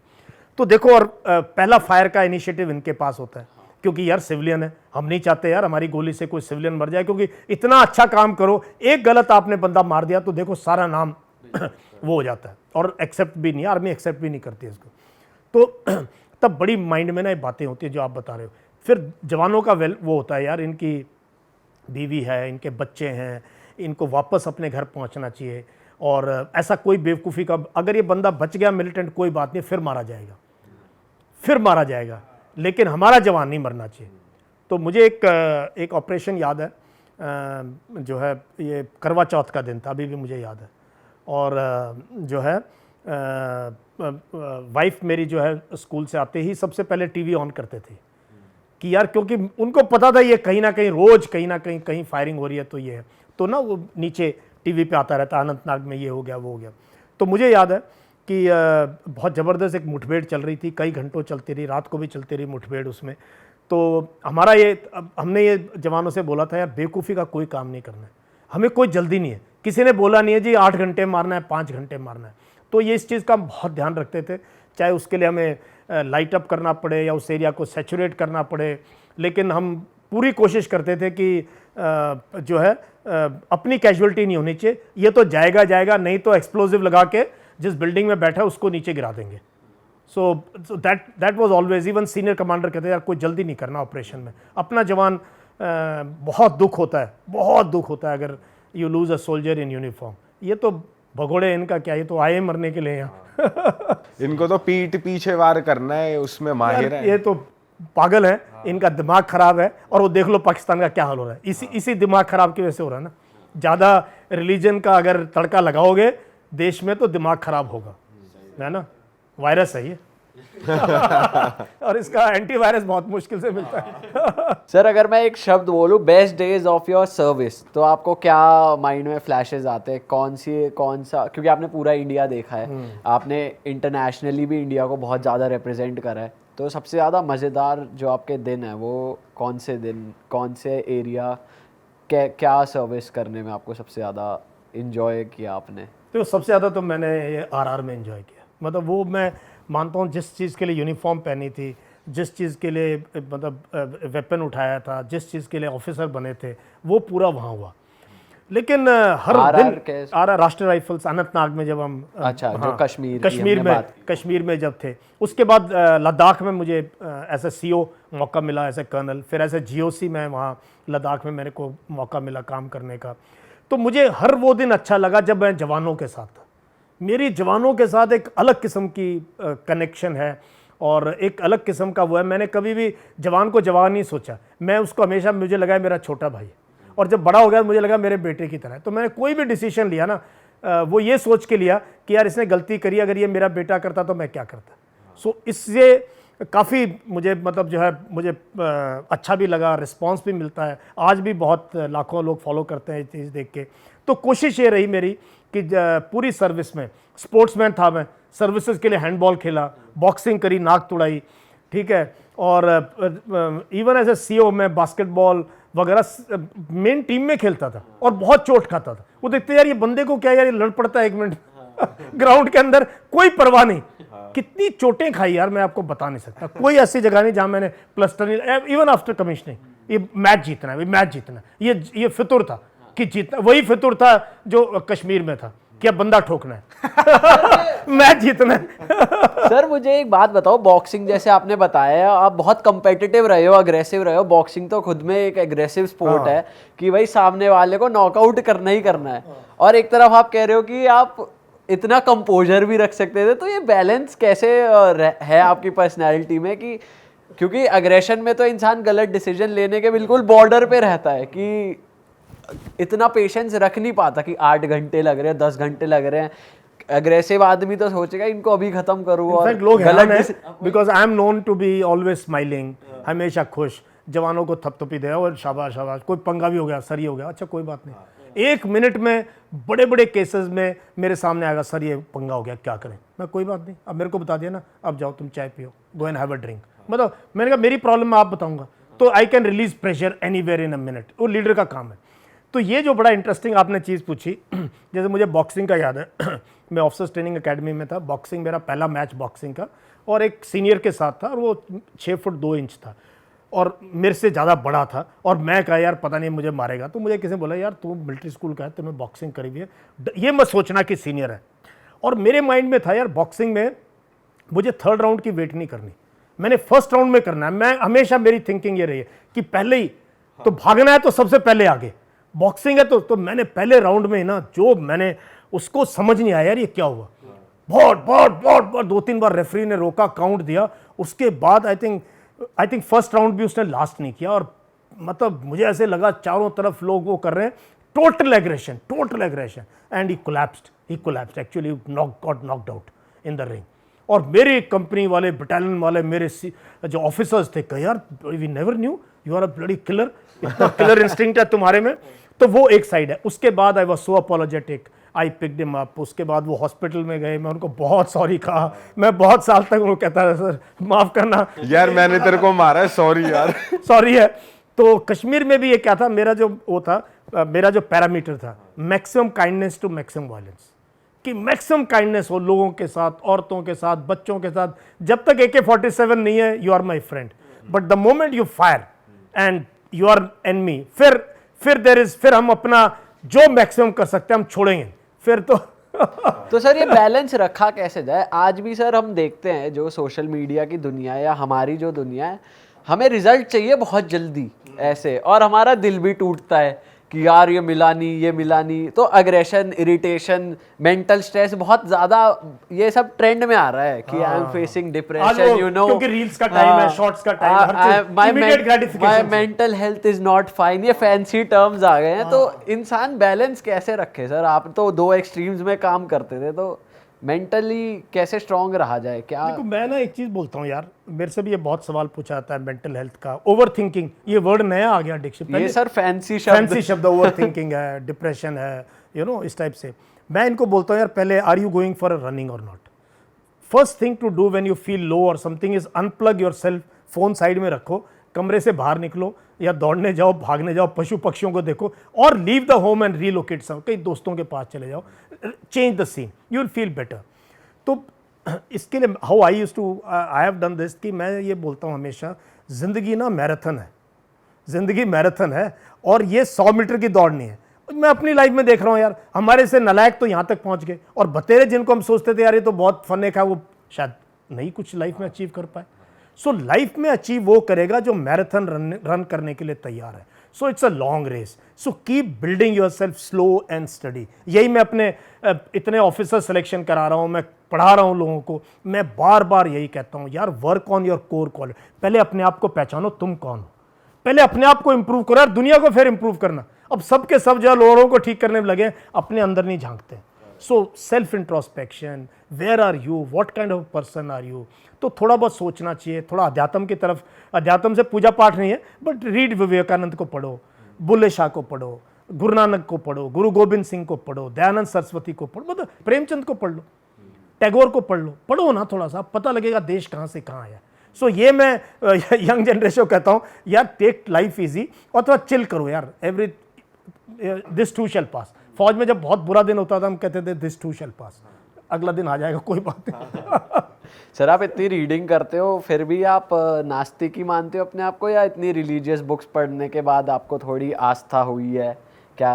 नहीं, मैं प्योर नास्तिक हूँ। अच्छा। और I believe in goodness of all religions, I believe in human goodness, कि हर इंसान प्यारा है यार। मैं यार अफ्रीका में काम किया है, मैंने ऐसी गरीबी देखी है, मोज़ाम्बिक में मैंने बच्चे देखे हैं जो सुबह खेत में झोला उठा के जाते हैं चूहे पकड़ने के लिए, और वो 2-4 चूहे पकड़ लिए तो घर वालों को खाना मिल जाएगा। मैंने ऐसी गरीबी देखी है, $1 के लिए जो है औरतें अपने कपड़े उतार सकती हैं, इतनी अथक गरीबी मैंने, और अपने देश में भी बहुत जगह पे गरीबी देखी है मैंने। तो मैं ये मानता हूँ यार, धर्म ने कोई प्रॉब्लम सॉल्व नहीं किया आज तक, इसने प्रॉब्लम बनाई है। ज़्यादा लोग धर्म की वजह से मरे, अब देखो जहाँ भी प्रॉब्लम हो रही है, और हमारे देश में। तो मैं बहुत जल्दी ना, जब मैंने प्रेमचंद पढ़ा, टैगोर पढ़ा, बंकिम चंद्र चैटर्जी पढ़ा, रामधारी सिंह दिनकर को पढ़ा, निराला को पढ़ा, खुशवंत सिंह को पढ़ा, और कितना पढ़ा, फिर फॉरेन लिटरेचर पढ़ी, सेकेंड वर्ल्ड वॉर पढ़ा, फ्रेंच रेवोल्यूशन पढ़ा, और फिर मैंने विवेकानंद वगैरह को पढ़ो तो लगता है तो हमारी बात कर रहे हैं। तो हमारे जो जितने धर्म गुरु रहे, उन्होंने कभी ये नहीं कहा कि कर्मकांड करो या अंधविश्वास में बिलीव करो, एजुकेशन की तरफ खोला है ना, कि light is in education and love for humanity, love other people irrespective of what. यार इबादत कोई कैसे करता, मुझे क्या प्रॉब्लम है? अगर आप और मैं देश के लिए एक ही बात सोचते हैं तो, हाँ, अगर आप और मैं यही सोचते हैं भारत को कहाँ जाना चाहिए, फिर आप जैसे मर्जी करो, मुझे क्या प्रॉब्लम है? और आपका त्यौहार मेरा त्यौहार, और एक त्यौहार में कहते हैं यार ईद है, यार ईद, मैं ईद पे सबको मैंने ग्रीटिंग दिया, दिवाली पे भी करते हैं, क्रिसमस पे भी करते हैं, भाई त्योहार त्योहार है यार, त्योहार में सब नए कपड़े पहनते, अच्छा खाना खाने को मिलता है। सही बात तुम है। चले जाओ यार, कोई बुलाए तो। तो इसमें कॉन्फ्लिक्ट क्यों है और क्यों है नौजवानों के मन में? तो नौजवानों के लिए मेरा यही है यार, थोड़ा स्पिरिचुअलिटी की तरफ बढ़ो, धर्म फिर देख लेना अगर जरूरत पड़ती है तो बुढ़ापे में। मुझे तो जरूरत पड़ी नहीं अभी तक। सो आई स्टिल फील कि be balanced, keep reading. Sir लोग स्पिरिचुअलिटी को ही धर्म से जोड़ देते हैं। ये गलत। Spirituality is different. स्पिरिचुअलिटी सभी धर्मों में है ना। स्पिरिचुअलिटी है यहाँ से केदारनाथ पैदल चले जाओ, पैदल यात्रा करो, ट्रैकिंग पे चले जाओ, पहाड़ों में जाओ, और किसी भी धर्म की जगह वहाँ चले जाओ, कोई प्रॉब्लम नहीं है। चर्च चले जाओ, मस्जिद चले जाओ, मंदिर चले जाओ, गुरुद्वारे में कितनी आस्था है, कितना अच्छा लगता है। किसी गुरुद्वारे में जाके बैठो, शब्द सुनो 1 घंटा आधा घंटा, कितना अच्छा लगता है। तो it doesn't matter at all. और यंग जनरेशन को, खासतौर पे इंडियंस को, हमारे देश में तो इससे दूर रहोगे तो कुछ बन जाओगे लाइफ। ये भी सर उसकी बात करते हैं आर्मी पार्टीज की, कि पार्टीज कैसी होती है, थोड़ा उसके बारे में बताओ सर। कैंप में पार्टीज और कैसे रहता है, कैसे सेलिब्रेट करते हैं यूजुअली? देखो यार, फौज में देखो, we play hard, we fight hard and we party hard. We play hard, we fight hard and we party hard. लेकिन पार्टी हार्ड में कई लोग ज़्यादा उस तरफ हो जाते हैं, मैं उनमें कभी नहीं था। मैं खड़ा, जो शाम को मैच खेल के आया, ठीक है, वो क्या यार एक बियर पी लेगा, उसके बाद उसको बैठने की जगह चाहिए और क्या खाना खिलाओ चले अभी, बिकॉज कल सुबह फिर 5 बजे पीटी के लिए उठना है। तो ये एक ट्रेंड है, ऐसा है नहीं। जो प्रोफेशनल सोल्जर्स हैं मेरी तरह, उन्होंने ज़्यादा पार्टी वार्टी में कम इंटरेस्ट लिया। हमने भागने में इंटरेस्ट लिया, दौड़ने में इंटरेस्ट लिया, हमेशा आगे। ज़्यादा पार्टी वार्टी करोगे यार, it will affect your health, liver शीवर खराब हो जाएगा फिर, तो वो है। लेकिन जो आरआर में हमारी कश्मीर में पार्टी होती थी, तो हर जब मिलिटेंट मरता था हम एक शैंपेन की बोतल खोलते। ओहो। और जो हमारे सीओ थे ब्रिगेडियर विनोद रायजादा, बहुत ही क्या कहता हूँ, टॉप क्वालिटी के लीडर, जो मेरे कमांडिंग ऑफिसर, अच्छे दोस्त हैं। तो वो अपने हाथ से, कभी उन्होंने शराब नहीं पी, लेकिन वो शैंपेन खोलते थे और हर जवान के मुंह में अपने हाथ से, और उसका जो ढक्कन है शैंपेन का, वो मैं रखता था, उसमें डेट लिखता था कि किस डेट को कहाँ हमने। आपके पास अब भी सारे कलेक्ट होंगे सर? पता नहीं अब कहाँ गए, बट वो मेरे, जहाँ मेरा बेड था, यहाँ AK-47 होती थी, वहाँ ऐसे लाइन में वो कॉर्क रखे होते थे शैंपेन के, जस्ट। तो ये छोटी मोटी चीज़ें फौजी करते रहते हैं, इस टाइप की चीज़ें। सर और क्या क्या है आपके एंटरटेनमेंट के सोर्सेज? जैसे मान लो बटालियन कहीं जा रही है, ऑपरेशन पे जा रही है, आप बता रहे थे ना कि घंटों चल रहे हैं, टेंशन तो माइंड में है ही, चलो, लेकिन एक होता है ना कि यार मुझे थोड़ा वो भी करना है, मूड fun। लाइट। तो वो उस टाइम क्या करते थे आप? देखो उस टाइम मेरा क्या होता था कि यही है, खूब गेम खेलना है, खूब ये करना है। और जवानों के लिए जो है ना, उनको क्या चाहिए यार, जब आप काफ़ी 30-40 किलोमीटर चले हो, 50 किलोमीटर चले हो यार, आगे खाना बढ़िया होना चाहिए। तो मेरा जो एडम वाला ना, उसको ही पता था कि अब मोर साहब ने ये यार हलवा होना चाहिए बढ़िया, अच्छा हलवा होना चाहिए, गर्म चाय होनी चाहिए, ठीक है। और होली पे आपको, मैं जब सीओ था, वो होली आज भी लोग याद करते हैं, 2005-6 की बात है। तो पानी का टैंकर होता है ना, 1000-2000 लीटर का, हमारी गाड़ी के पीछे हम कैंप में लेके आते। मैंने कहा ऐसा करो यार, तो इसमें 2-4 केस रम इसमें डाल दो, और इसमें टैप से जिसको जितनी चाहिए ना अपना ले। बस शर्त ये थी, कोई टेढ़ा होके नहीं चलेगा, जितना होली मनाओ रिस्पॉन्सिबली, ये रखा है। तो गांव के लोगों को बुला लो, मैं गांव के लोग उनको बुला लूंगा, कोई बात नहीं, मैं क्या यार। तो इस टाइप से, मतलब दिल बड़ा होना चाहिए। सिर्फ वो देखते हैं यार कि लीडर का दिल कितना बड़ा है। वो पनिशमेंट को लेके है, खाने पीने को लेके है, छुट्टी को लेके है, इन चीज़ों में अगर लीडर का दिल बहुत बड़ा होना चाहिए, उसमें आंख मीचने की क्षमता होनी चाहिए। कुछ काम गलत हुआ, चल कोई बात नहीं यार। वो attitude, you need to have that. तो ये मैं कोशिश करता था जवानों को। फिर अच्छी म्यूज़िक है ना, कोई ट्रूपे बुला लेना, डांस कर लो भाई तुम, ठीक है। तो और केयर फ्री एनवायरनमेंट होना चाहिए, कोई टेंशन नहीं होनी चाहिए, कोई इस टाइप से नहीं। Only then you will produce results also. But उस टाइम भी आप अलर्ट होते होगे? मेरा काम अलर्ट रहना। I can't be off guard, because उस टाइम कोई फोन आ गया, कुछ आ गया, आपकी जबान लड़खड़ा रही यार, तुम क्या तुम, और वो देख भी रहे यार, ये क्या बंदा है यार ये। So in my entire life I have never been in a state where you know people are there कि यार सर से चला नहीं जा रहा है, या सर को समझ नहीं आ रहा है। सर झूम गए म्यूजिक में। वो ठीक है, डांस भी किया है, पसीना पसीना। हमारे तो भंगड़े में सर पे उठा लेते हैं यार, नीचे नहीं उतारने देते, कपड़े आपके पसीने में, और फिर सर आप अपने ग्लास से पी लो और ये वो। तब मेरा माइंड इतना अलर्ट रहता है, मैं उसी का ग्लास उसी के लिए। मैंने कभी नहीं, even my wife watches for this, मैंने कभी नहीं। बहुत जोश में होता, सर जी मेरे नाल सर, तुसी आ जाओ, तुसी गले मिल रहे हैं, ऊपर कंधों पे उठा लेते हैं यार। कंधों पे उठा लेते हैं। उसके बाद नीचे- भाईचारा बहुत बढ़ वो जाता है। बहुत, लेकिन मैं बहुत केयरफुल रहता हूँ, शराब नहीं पीनी उतनी ठीक है, अपना एक आधा स्मॉल बस, that's about all, because you to remain alert. Sir वो इंस्टिंक्ट्स आज भी होंगे आपके? आज भी है ना? बिल्कुल आज भी है। क्यों बियर पिलाने इसके बाद?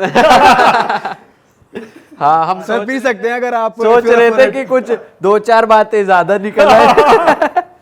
सर कह रहे हैं पहले पिलाते ना, अब की बोल रहे हैं। सर आपने स्पेशल फोर्सेस के साथ भी काम मैंने किया है? स्पेशल फोर्सेस का सर काफी स्पेशल काम किया। फोर्सेस के बारे में कुछ बताओ, वो कब एक्शन में आते हैं, उनकी ट्रेनिंग अलग होती है तो कैसे होती है, कौन सी सिचुएशन में हम स्पेशल फोर्सेस को इनकॉर्पोरेट करते हैं, क्या होता है प्रोसेस, देखो, और आपने क्या काम करा उनके साथ? बहुत बढ़िया आपने सवाल पूछा है।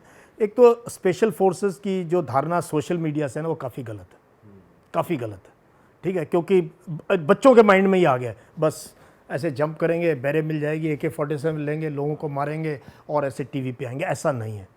To be a special forces jawan या officer requires amazing amount of mental strength. तो मेंटली कमज़ोर है वो तो भूल जाओ, फिजिकल बाद में मैं बता रहा हूँ, it is mind game. You to be mentally very very tough. ये मैं यंग जनरेशन बता दूँ, are you mentally tough, then only think of joining special forces. फिर फिजिकल फिटनेस आती है, you need amazing amount of fitness, वो तो चाहिए। Capability to work 3 to 4 days, ना खाना है ना नहाना है, इवन मतलब आप सही टाइम पे अपना जो मॉर्निंग का रूटीन है वो भी नहीं कर सकते, टेल साइन नहीं छोड़ सकते, and they can remain like अ झाड़ी फॉर आवर्स टुगेदर। सामने बंदा खड़ा होगा, पता नहीं होगा यहाँ बंदा बैठा है। बहुत ज़्यादा रेजिलियंस होता है स्पेशल फोर्सेस, बहुत ज़्यादा रेजिलियंस होता है, बहुत टफ लोग होते हैं और बातें बहुत कम करते हैं। They are very very reserve. So I worked with them in Kashmir में मैंने काम किया 2 पैरा SF के साथ, यंग ऑफिसर्स, वो तो CO बन गए, जनरल भी बन गए, जो मैंने उस टाइम पे देखे थे। बहुत आला किस्म के जवानों के साथ काम किया और इनका मेन काम, हम सोचते हैं बंदे मारना है, नहीं, इनका मेन काम है इंटेलिजेंस इकट्ठा करना, इंटेलिजेंस, एनिमी एरिया में जाके इंटेलिजेंस इकट्ठा करना। They are the eyes and ears, ये सर्विलेंस के लिए लोग हैं ये, जो कि वहाँ सर्वाइव कर सकते हैं, survive of the land, of the jungle, बिना कुछ, एंड 40-50 किलो वजन लेके चल सकते हैं कई दिनों तक। So special forces are elite people and they are daredevil तो है ही हैं, मेंटली बहुत स्ट्रांग है, फिजिकली स्ट्रांग है और बहुत हाई क्वालिटी की लीडरशिप है। तो इसमें जो लोग जाते हैं इनको प्रोबेशन करना पड़ता है, एंड प्रोबेशन में बहुत टफ लाइफ होती है। आप सोचते हैं यार मैं कहाँ आ गया, कहाँ आ गया, तो जो काफ़ी लोगों को वापस भेज दिया जाता है। इफ़ आपका एटीट्यूड भी चाहिए, दूसरी चीज़ एटीट्यूड भी चाहिए। अगर मेंटली टफ हो, फिजिकली टफ हो, अगर एटीट्यूड नहीं है, जहाँ पूरी टीम को, एंड आपने स्मॉल टीम में काम करना है, 5-6 जवानों के साथ, 10 जवानों के साथ, they are also looking at you, तो ये सारी एट्रीब्यूट चाहिए, तो वो हैं तो आप रिटेन हो जाते हो, फिर आप स्पेशल फोर्सेस ऑफिसर बन जाते हो, नहीं तो फिर you go back to your, जहाँ से भी आप पेरेंट यूनिट से आए हो। So that is it's a good tough life, and बहुत स्किल सेट है, बहुत स्किल्स आने चाहिए उनको। एंटी हाईजैकिंग है, अंडर वाटर है, जंगल्स का है, डेजर्ट का है, हाई एल्टीट्यूड का है। So they have to be really jack of all trades and very very efficient in use of weapon systems, technology, तो काफ़ी कुछ है। सर मैं मेंटल फिटनेस पे जानना चाहता हूँ, हाउ डू दे टेस्ट कि if the person is mentally fit, या अगर कोई ये पॉडकास्ट देख रहा है, हमें सेल्फ असेस करना है अपने आप को मेंटल फिटनेस पे, तो कैसे असेस देखो, you have to be put under pressure. Under pressure कई चीज़ों का होता है, नींद का प्रेशर होता है, काम का प्रेशर होता है, फिजिकल तो है ही है part, and you to produce results in that much period of time. तो इतना स्ट्रेसफुल हो जाता है, and you have to achieve that particular कोई मिशन। टेस्ट ड्रिल से आप एग्जांपल दे सकते हो? एक्चुअली वो डिपेंड करेगा, ट्रेनिंग में बहुत ऐसे मौके होते हैं, अगर आपको 40 किलोमीटर जाके एनिमी एरिया में डिपिक्ट करना है, वहाँ से इंटेलिजेंस भेजनी है, और आपके ऊपर सिमुलेटेड एक्सरसाइज है कि लोग आपको ढूंढ भी रहे हैं और आपने बचना भी है, पकड़े भी नहीं जाना, और धूप है, गर्मी है, और आपने सर्वाइव भी करना है, पानी भी नहीं है, खाना भी नहीं है। खाना बनाने से, खाना बनाओगे तो आग जलेगी भाई। आपकी एक एक चीज़, अगर आपने टिफ़िन खोल लिया और उसमें पूरी है, उसकी स्मेल भी पहुंच जाती है, उससे ही पता लगता है इंसान है। सबसे मुश्किल होता है अपने आप को अलर्ट रखना, बिना स्लीप डेप्रीवेशन है, और रिपोर्ट भी देनी है, रिपोर्ट बनानी भी है, लिखना भी है। ऑफिसर है तो लिखना लिखना ही पढ़ना पड़ेगा, वीडियोस भी बनानी पड़ेंगी, उसके एनोटेट भी करना पड़ेगा। So different missions, different kind of mental toughness is there. And sir आप जंगल्स में भी बहुत ऑपरेशन कर रहे हैं, तो ऐसा कहा जाता है जंगल एक अलग ही दुनिया है, वहाँ आपको कोएग्जिस्ट करना है एनिमल्स के साथ भी और ऑपरेशंस भी करने हैं, कैमोफ्लैज भी करना है। तो जंगल के कुछ ऐसी मैंने नॉर्थ ईस्ट में नहीं देखे हैं जंगल, मैंने वहाँ नहीं किए, बट जो मैंने जंगल देखे हो कश्मीर के जंगल देखे हैं हायर रीचेस में जहाँ पर इतना इशू नहीं होता है, वहाँ वाइल्ड लाइफ का इतना इशू है नहीं, वाइल्ड लाइफ है वहाँ। सिर्फ ये होता है ये पता नहीं गोली कहाँ से आ जाएगी वहाँ, ये क्योंकि देखो आपकी आवाज़ आ रही है, आपकी बर्फ़ पे भी चलते हो तो आवाज़ आती है, प्लस 4-5 लोग चल रहे हैं तो कहीं ना कहीं कोई आवाज़ आती है, प्लस काफ़ी जगह पे ना कुत्ते बहुत घूमते हैं, dogs, so they can be they can smell you and bark कर सकते हैं, कुछ वो कर सकते हैं। और सबसे ज़्यादा खतरा जो है बस इसी चीज़ का होता है कि कहीं से फायर तो नहीं आ जाएगा कहीं। ऐसा भी तो होता है ना, जो टेररिस्ट होते हैं वो खुद एनिमल्स की आवाज़ निकालते हैं। हाँ बिल्कुल, भटकाने के लिए। हाँ बिल्कुल कर सकते हैं, बहुत वो यार वो भी तो ट्रेनिंग लेके आए हैं, उन्होंने भी सर्वाइव, वो कौन सा मरना चाहते हैं, मरते हैं पता है, लेकिन सर्वाइव तो करना चाहते हैं ना, हर सोचता है एक दिन और सर्वाइव करूं। सर इतनी सारी बातें हो गई और ऐसा लग रहा है आपसे पूरा दिन हम बातें करते रहे, तो किस्से, कहानियाँ, स्टोरीज और आपका एक्सपीरियंस तो बहुत सारा है, उस पर तो जितने एपिसोड हम कर सके वो कम है। बट सर हमें बहुत मज़ा आया और हम आपके साथ एक और एपिसोड करना चाहेंगे। डेफिनेटली करेंगे, वो करेंगे सेकेंड इनिंग्स के बारे में। अभी तक तो फौज की बात हो रही थी, आपने ये नहीं पूछा कि सर आप रिटायरमेंट के बाद क्या कर रहे हैं। सर थोड़ा तो बताइए। हाँ सर, एक टीजर हो जाए कि अभी कैसी चल रही है रिटायरमेंट के बाद मेरी लाइफ हो गई चेंज, इसीलिए मेरा टैग लाइन है my second innings is for your first innings, कि बच्चे पहली इनिंग में भी तैयार कर रहे हैं बैटिंग की, उनके कैरियर स्टार्ट हो रहा है। मेरा पहला इनिंग में 200 नॉट आउट से आया हूं मैं, और सेकेंड इनिंग्स है मेरी, तो आई कैन मुझे कोई टेंशन नहीं है। तो उसमें मैं जो है देश के बच्चों को सेकुलरिज्म की तरफ, पढ़ाई की तरफ, लिखाई की तरफ, फिजिकल फिटनेस की तरफ, नॉलेज की तरफ, नॉलेज बेस्ड सोसाइटी क्रिएट कर रहा हूं मैं। इसलिए रोज 11 बजे लाइव न्यूज़पेपर एनालिसिस करता हूं, 3 अखबार पहले पढ़ता हूं, फिर तीनों अखबार लाइव बच्चों को, इंडियन एक्सप्रेस, हिंदू और लाखों लोग बच्चे अखबार पढ़ना शुरू कर दिए। फिर किताबों के बारे में डिस्कस, मेरा यूट्यूब चैनल भरा हुआ है बुक्स के बारे में, मेरी अपनी इतनी अच्छी कलेक्शन है। मैं बुक्स डिस्कस करता हूं कि इंडिपेंडेंस के बारे में ये बुक पढ़ो, अंग्रेज़ों के बारे में ये बुक पढ़ो, महात्मा गांधी के बारे में ये बुक पढ़ो, पंडित नेहरू के बारे में ये बुक पढ़ो, नहीं तो तुम व्हाट्सएप यूनिवर्सिटी में रहोगे। सही बात है। तो ये फिर फिजिकल फिटनेस पे मेरा बहुत जोर है, मैं खुद साइकिलिस्ट हूँ, फिर रनिंग पे बच्चों को, ट्रैकिंग पे, तो इन चीज़ों की तरफ एजुकेटर हुआ। अभी मैं मास्टर जी बन गया एक तरीके से। सर ऐसे मास्टर की तो ज़रूरत है हमारे देश बहुत को। जरूरत है ऐसे मोटिवेशनल स्पीकर। आपने अपने ना इंस्टाग्राम पे लिखा हुआ, मैं देख रहा था, आप मोटिवेशनल स्पीकर बन हाँ, चुके हैं। 5 TEDx टॉक हो गए मेरे, 5 TEDx टॉक्स, एंड कई लाइनअप में हैं टॉक्स, और आपके साथ भी, नहीं तो वहाँ नहीं होता, तुम कैसे बुलाते हो मुझे। अरे नहीं सर, हम तो अपना वो मानते हैं सौभाग्य कि आपके। तो अभी मैं पढ़ा रहा हूँ बच्चों को, और ख़ास तौर पे ऑफिसर बनाने का आइडिया दे रहा हूँ कि मैं चाहता हूँ यार अपने पोटेंशियल से ऊपर हिट करो। ये मत सोचो तुम पैदा कहाँ हो, तुम सिपाही के घर में हुए, तुम्हारे माँ बाप लेबर हैं, तुम्हारे माँ बाप शॉपकीपर हैं, फार्मर है, कोई फ़र्क नहीं। इस देश में ना ये बहुत ग्रेट संस्कृति है हमारी, यहाँ कोई कहीं से कहीं पहुँच सकता है अगर आप मेहनत करो। तो मैंने बहुत पिछले 1 साल में 52 सिलेक्शंस दिए मैंने NDA और IMA में, 52। तो अब तो पूरे देश में बच्चे, और क्या मेरा एक और चीज़ है कि कोचिंग से बच्चों को हटाना, कोचिंग ना तुम्हारी इनकी ज़िंदगी ख़राब कर रही है। तो मैं ऑनलाइन कि यार 1-1.5 घंटा लगाओ बस, बाकी टाइम पढ़ाई करो, खेलो कूदो, ये सब करो, बट गाइडेंस की जरूरत है, उनको मेंटरिंग की जरूरत है। सर कोचिंग कैसे खराब कर रही है वैसे? यार ये कोटा चले जाते हैं बच्चे, ना स्कूल जाते हैं, डमी स्कूल, या स्कूल नहीं गए तो फिर बदमाशी नहीं सीखोगे, स्कूल नहीं गए तो यार बॉयज़ एंड गर्ल्स जब तक स्कूल में नहीं पढ़े तो लीडरशिप स्किल तो स्कूल में है यार। स्कूल में एक्टिविटी है, डिबेट हो रही है, ड्रामा हो रहा है, वो सब मिस कर जाते हैं, सारा दिन लगे हुए हैं कोटा फैक्ट्री में या मुखर्जी नगर में कोचिंग लेके। यार कोचिंग लेके हम तो, आई कांट इमेजिन हमारे टाइम पे भी हम कोचिंग लेके NDA पार करेंगे या CDS क्लियर करेंगे। तो सर आप खुद NDA के थे, CDS से? मैं डायरेक्ट गया था, मैं IMA के थ्रू गया था। मैं पहले शॉर्ट सर्विस कमीशन में गया, फिर वहाँ से मैं IMA गया, तो मेरा दोनों एकेडमीज़ का एक्सपीरियंस है। बट मैंने कॉलेज से गया, मैं कॉलेज में प्रॉपर BA करके तब गया। सर आप तो यार full of knowledge and beautiful experience of army, बहुत ज़बरदस्त। सर वैसे आपकी एज क्या है? गेस करो। I am on the other side of 60 now, I just cross 60 now. Sir अगर आप 30 भी कहते तो हम मान लेते। इतना मत चढ़ाओ सर चलो वैसे मैं 50 बोलने वाला था। सर अब सच बता दो 60 तो नहीं है। 60 और 60th बर्थडे मैंने सेलिब्रेट किया with 60 kilometre cycle that day. Oh. Wife कहती है यार पार्टी करते हैं, दोस्तों को बुलाते हैं, बेटा भी कहता है कि मैंने कहा नहीं यार मेरे लिए ऐसा करो उस दिन मेरे साथ चलो। तो हमने हाईवे पे केक काटा मेरे 60th बर्थडे पे, सोना हाईवे पे हमने केक काटा और उस दिन मैंने 60 किलोमीटर हाई स्पीड पे साइकिल चलाई फुल, एंड ये लोग गाड़ी में थे मेरे साथ। तो मेरा this is way I celebrate 74th independence day मैंने 74 किलोमीटर साइकिल चलाई। तो I believe in symbolism also कि यार लोग बच्चे देख रहे हैं यार ये कर सकता तो हम क्यों नहीं कर सकते। करेक्ट। सर हम जैसे बच्चे तो जिंदगी काट रहे हैं, आप जी रहे हो, आप जी रहे हो। सही में सर, और हमें बहुत अच्छा लगा सर आपने यहाँ इतना thank you so इंस्पायर करा, और आई एम श्योर हमारे व्यूअर्स को भी बहुत कुछ नया सीखने को मिला होगा।